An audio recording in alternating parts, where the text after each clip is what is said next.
Greetings, it's your host, Gabe Morales. Today, I'm going to do a quick overview of East Coast gangs. Over the years, I learned about East Coast gangs from guys like Wes Daly, Lou Savelli, Edwin Santana, Edwin Torres, John Scaduto, Johnny Hawkins, Tony Abendorf, as well as others, and also direct interviews from East Coast gangsters that I interviewed in the King County Jail in Seattle. There are 100 of gangs on the East Coast, all the way from the organized crime level down to pint-sized juveniles, running around in loosely knit crews that are active on the East Coast. I do not have time to cover all of them in this specific episode, so I will concentrate on a few that I feel are some of the most prominent on the East Coast today. That would be the United Blood Nation, as well as some Crip sets, the Black Gorilla Family, and DC crews, Latin Kings, Mara Salvatrucha, and some 18th Street. I hope to do a West Coast versus East Coast style gang video later this year, as well as cover some well-known gangster rap beefs. And I will break down more East Coast gangs at a later date. Today, I'll also cover some of the history and evolution of gangs on the East Coast. The country was barely formed in 1776, when as the 1800s roared in, new generations of gangs and gangsters were created out of new immigrants. The 40 Thieves were documented in New York City as early as 1820. And they had a Pee Wee subset called the Little 40 Thieves. Not only were these the first known street gangs in America, they had already set up a hierarchy to train new recruits. And similar training grounds are still in place today. Although many of these gangs were based on ethnicity, they often had one or two members outside of that ethnic group. This still occurs today in many gangs across America. There were Irish gangs like the Wyos, the Dead Rabbits, and Plug Uglies. There were Jewish gangs like the Monk Eastman gang that terrorized New York City streets. And of course, there were Italian gangs. Some of the most notorious gangs during this era were formed in the late 1800s and early 1900s. There was a gang called the Five Points Gang because its home turf was situated in the Five Points Bowery section of Lower Manhattan. Many prominent gangsters came out of the Five Points. I will talk more about the 5 Points, how they evolved into organized crime to include individuals such as Paul Kelly, Johnny Torrio, Al Capone, and Lucky Luciano in future episodes. I'll get into more detail of how La Cosa Nostra branched off into the 5 families of New York and how the LCN spread to other parts of the East Coast and all over the country. In future episodes, I will also cover Irish and Jewish mobsters, Black Mafia, and Latino organized crime figures, as well as drug cartels and other transnational crime groups like the Triads. I'll also get into some true crime stories involving gangsters, cops, and politicians. In 1963, Joseph Valachi became the first American Cosa Nostra member to provide a detailed look inside the organization. This is a special report from CBS News in Washington. The Congress and Cosa Nostra. The story of Joseph Valachi's testimony today before Senator McClellan's investigating subcommittee. To destroy the whole syndicate, the whole organization. That's right, yeah. Why do you feel like it should be destroyed? Well, through the years, first of all, I want revenge. Second of all, they've been very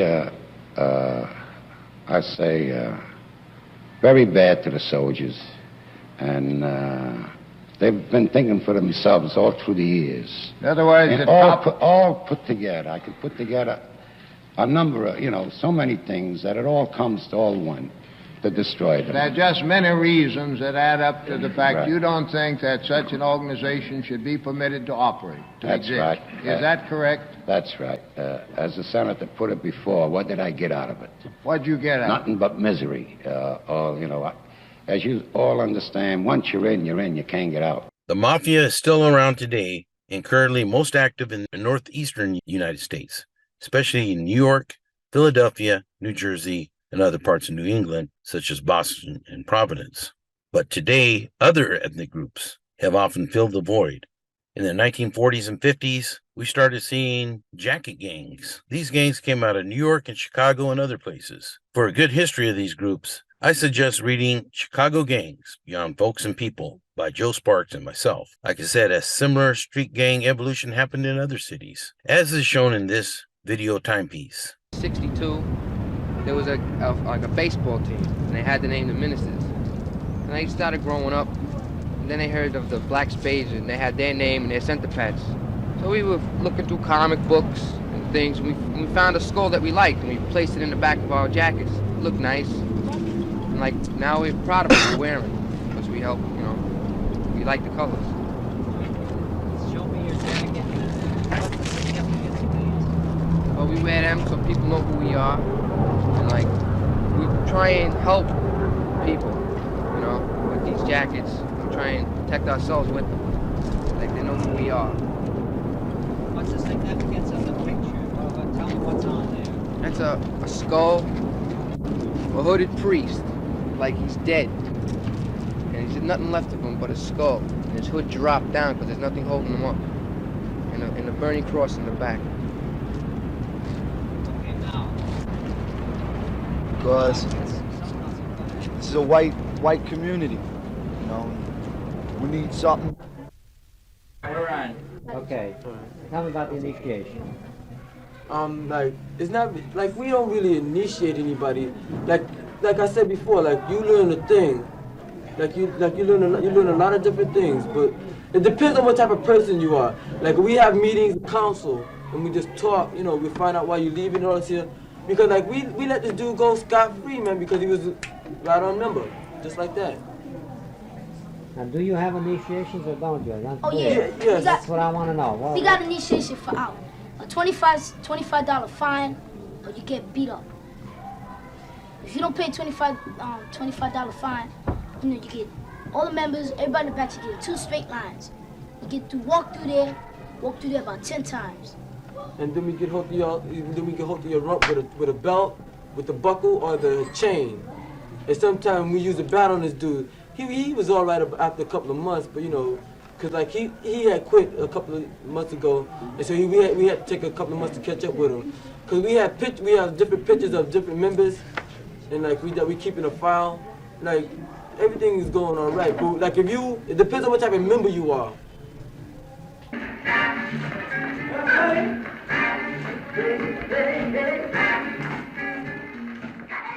Gangs in the 40s and 50s were a little bit different from street gangs we see today. For instance, they usually didn't fight over drugs, and drive-by shootings were rare. These gangs were comprised of mostly teenagers, and you were only considered a man if you fought head up, fist to fist, knives with knives, clubs versus clubs, etc.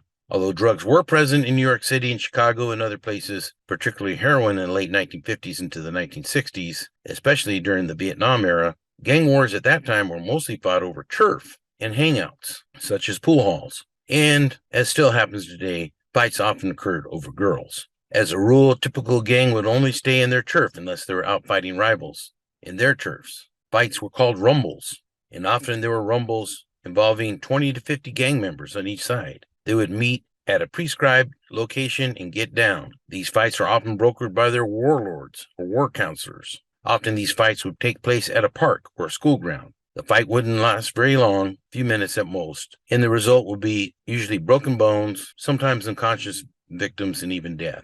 Probably the most dangerous weapon used in these fights were zip guns. The weapons used in those days and attitudes in gangs were different than now. Like I said, when I was growing up in the 60s and 70s, you were considered a coward if you had to use a gun. Only punks did that, or drive-by shootings. You were only considered tough if you could fight head up, mano a mano. New York street gangs took on names like the Ghetto Brothers, Savage Skulls, and Savage Nomads. These gangs were situated in specific neighborhoods, but often branched out into other neighborhoods as they took over turf or observed smaller gangs. Another street gang known during this time period were the Rampers. It was a street gang that was formed in the Italian-owned neighborhood of Bensonhurst in Brooklyn. One of the better-known members that came out of the Rampers was a guy named as Sammy the Bull Gravano, who became the underboss of La Cosa Nostra Gambino family, now deceased godfather John Gotti. I first visited the East Coast in 1978. This is when disco was at its heyday.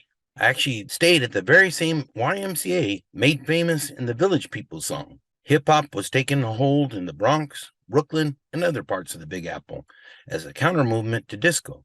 So I saw that evolve too, and how street culture and gang culture influenced it. The late 1970s and 80s became relatively peaceful in New York City, as many of the gangs got into the hip-hop movement. For instance, African Bambaataa was a key leader in the Zulus.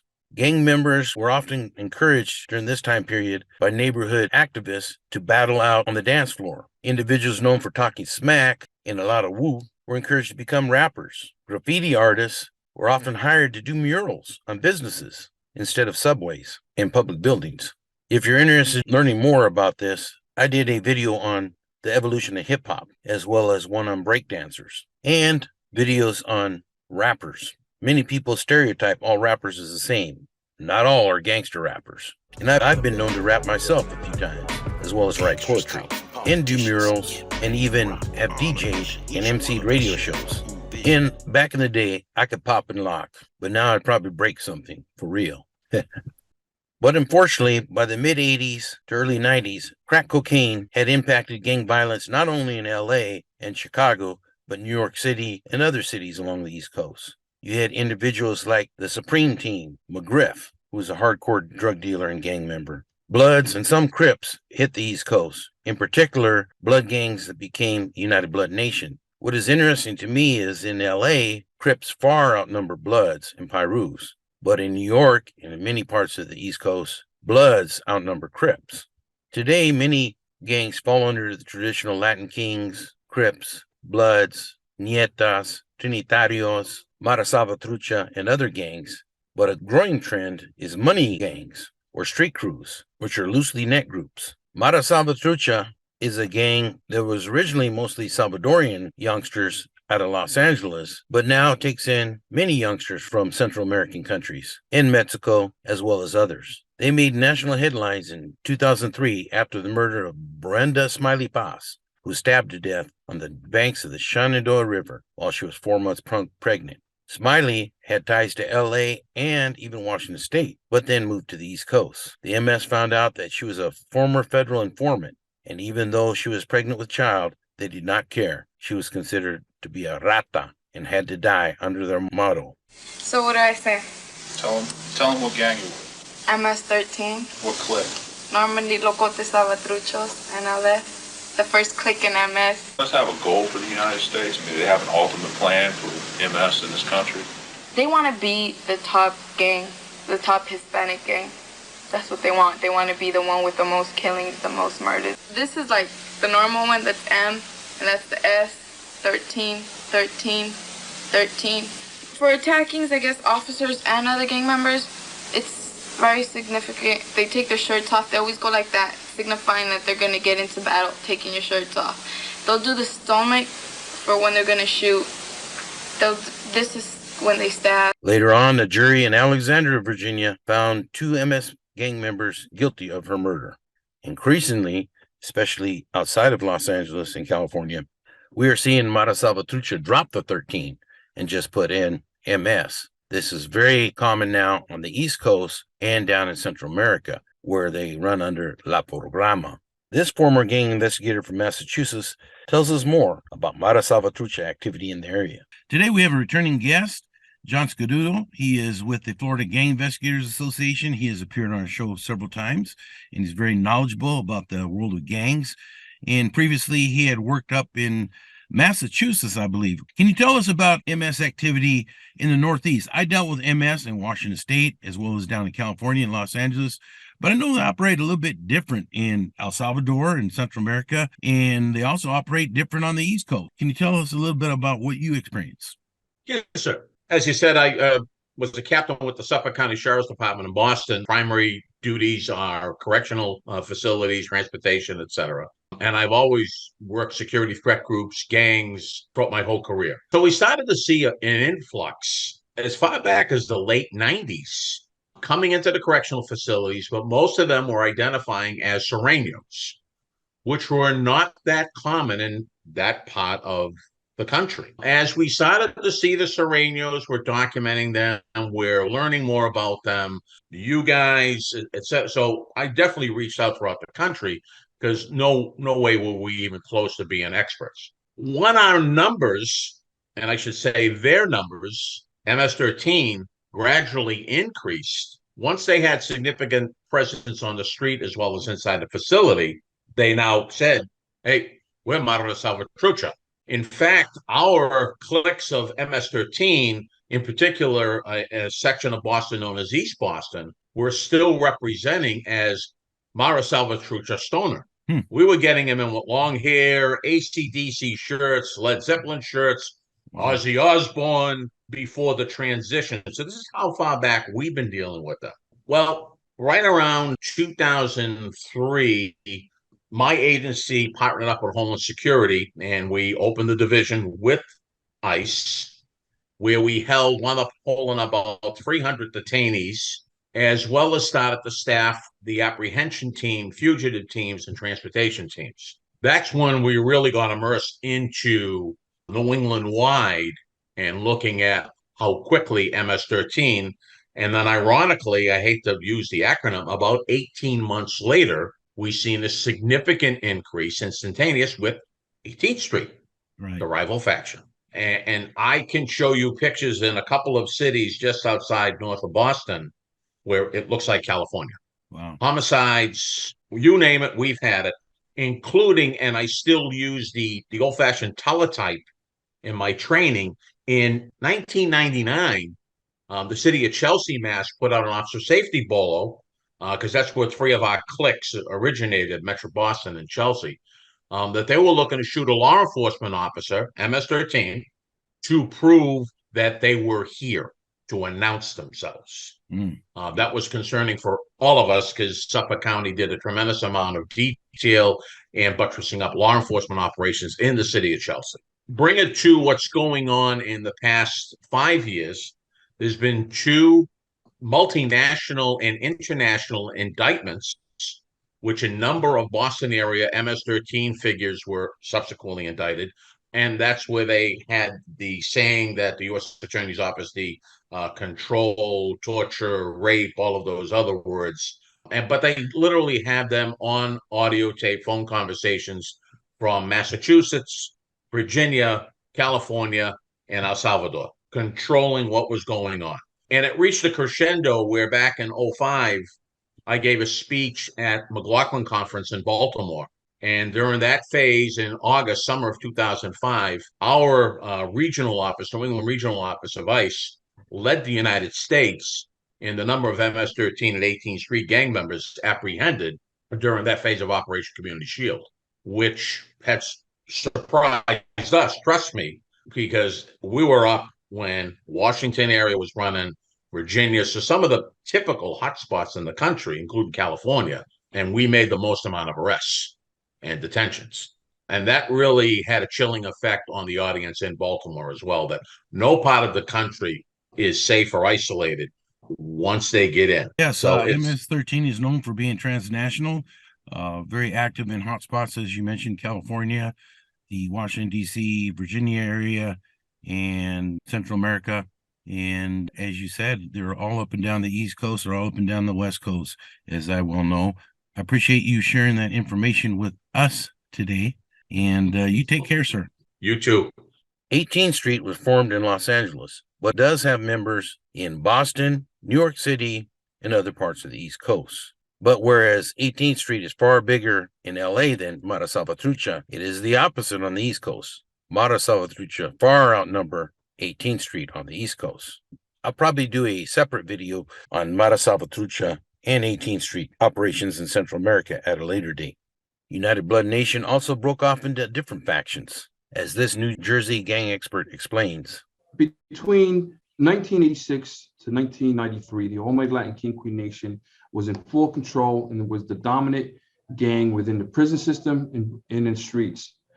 But by 1993, an individual out of the Bronx came into Rikers Island, and between the black and brown confrontations and wars that were raging on in New Jersey, in New York, county jails, and state prisons, this individual by the name of OG Mac ended up banding the African American population, recruiting under a banner, once again, not created in the state of New Jersey, but the ideology and the concept taken from a different state, where the Latin Kings took the Almighty Latin King Queen Nation concept from Chicago. OG Mac took the concept of the United Blood Nation from California and created a banner where African Americans can go up against the Latino repressors. And at that time, the Latino repressors were the All-White Latin King Queen nations and the Asociación Nieta. As numbers grew, OG Mac, along with his muscle man, OG Deadeye, out of Brooklyn, started breaking off the memberships into what they call sets. The most popular sets, 9 Trey, which has the same birth date as the United Blood Nation. You had Gangster Killer Blood. You had 1-8 Trey Gangsters. You had other groups that were already established falling under the Blood banner, like Sex, Money, Murder, 5-9 Brim. These original groups had individual leaders that eventually, only answered to the Godfather, which was OG Mac. And with that, they ended up getting membership not only from the Black inmate population, but also from the Latino population. You had a lot of members from the All-White Latin King Queen nation. Eventually, what occurred with the United Blood Nation is they originally got the first membership from the Black prison community, but as the war raged on between the Latin Kings and the Nietas, members from the Latin Kings and the Nietas dropped their flags and converted over to Blood. So it became not an African American specific gang, but a culturally mixed group. During that time, you had the Latin Kings basically not allowing anyone within the nation that did not possess Latino bloods, where the Bloods were allowing Dominicans, Puerto Ricans, Cubans, and even to this day, you have Caucasian blood members. As time went on, you saw that war between the Latin Kings and the Asociación Nieta and the Bloods, but, they fell into various different truces and understandings. And one of the main truces that you ended up seeing within the East Coast was the Five Alive truce, and where the East Coast Bloods fell under a people nation concept, which is depicted from the umbrella that comes out of the Chicago gang culture. And the Latin Kings also have a 5-point concept under people nation. So that's where the Five Alive came from. Speaking to members of the Asociación Nieta, during those type of truces, the Latin Kings and the East Coast Bloods would align and tie flags, and the Asociación Nietas were always being pushed to the side, because now that alliance between the Bloods not only dealt with the actual prisons, but also the streets. These ties were, sometimes solid, but every now and then would break, and they would once again go and reform a consolidation of tying flags. But that left the Asociación Nieta bitter over the fact that, they shed blood with the All-White Latin King Queen nation against a force like the Bloods, and the Latin Kings can go in and turn their backs. So these are, stories I hear from older members that I interview from time to time. Currently, with the situation with the East Coast, now you have numerous amounts of Bloods within the East Coast, whether it's Bloods, Brims, Pyrus, Gorillas, Stones, Millers, and then add it all to it. Years after the East Coast Bloods came in, a lot of individuals were looking for righteousness, and they started contacting individuals from California, or individuals from California were contacting individuals from the East Coast and setting historical boundaries and saying, if you're going to be Blood, you guys were misled by the original Godfather, OG Mac. So now we have West Coast Bloods to add to all the confusion, where, you have West Coast specific Bloods and East Coast specific Bloods. And every now and then you may have animosity between the blood sets, East on East, East on West, West on East. But in order to be a proficient gang specialist on Bloods, you have to know both the East Coast and the West Coast. And then you have to know exactly what's going on in the big city of New York, because New York City is the mecca and the control center of the East Coast Bloods. So when you look at all the criminalities and all the takedowns and all the RICOs that are going in and happening throughout the East Coast, whether it's Delaware, Virginia, North Carolina, Georgia, Florida, 9 Trey, Gangster Killer Bloods, Sex, Money, Murder, 1-8 Trey, the leadership structure is always coming out of the state of New York, and primarily out of the New York State Department of Corrections. The Latin Kings, as we know through historically, there's 2 different versions, whether they start off in the 40s or they started off in the 60s. Eventually, they did start off in Chicago, but by 1986, they were formed over in Collins Correctional Facility. That was a state prison in New York State. And from there, they started going into the county jails within the state of New York, New Jersey, Pennsylvania. The difference between New York and Chicago was the different ideologies and also the leadership. Within New York, you had a godfather that formed the New York State Almighty Latin King Queen Nation bloodline. So in Chicago, within the East Coast, we look at Chicago as a motherland. A lot of individuals identify it as KMC, the King Manifesto and Constitution ideologies. But during that era of King Blood, his ideologies were considered bloodline ideologies. Those ideologies spread very quickly through the Latino reinforcement of culture and bonding together, especially within prisons. And one of his main missions was, you learn the lessons of the Almighty Latin King Queen Nation, take that information and spread it to other brothers and sisters that join the nation. And if those individuals do it by multiplying by 5, before you know it, we'll take control of the prisons, of the streets. And that's what eventually happened. Under Bloodline, you ended up seeing the Inca and the Godfather in control of the northeast of the United States, along with some of the ideologies down south, especially in Florida. Now, by the time that Luis Felipe, aka King Blood, was prosecuted and sentenced to 145 years, the first 45 years to be spent in solitary confinement, the crown or the corona and the leadership structure was passed on to an individual by the moniker of King Tone. King Tone, in turn, was the individual that publicly made the Latin Kings a household name, going in and speaking on police reform. But at the same token, as they were going in and saying they were following the footsteps of the Young Lords, of Black Panthers, a lot of the members were still involved in criminality. And in turn, Antonio Fernandez was arrested and also went in a federal custody level. During the time that he was incarcerated, you saw individuals like Antonio Fernandez, King Tone, Luis Felipe, King Blood from New York, incarcerated within the federal system with individuals like Raul Gonzalez, BK, and Gustavo Colon, Lord Gino. And that was about 2006, 2007, where the ideology of one nation, one crown came about.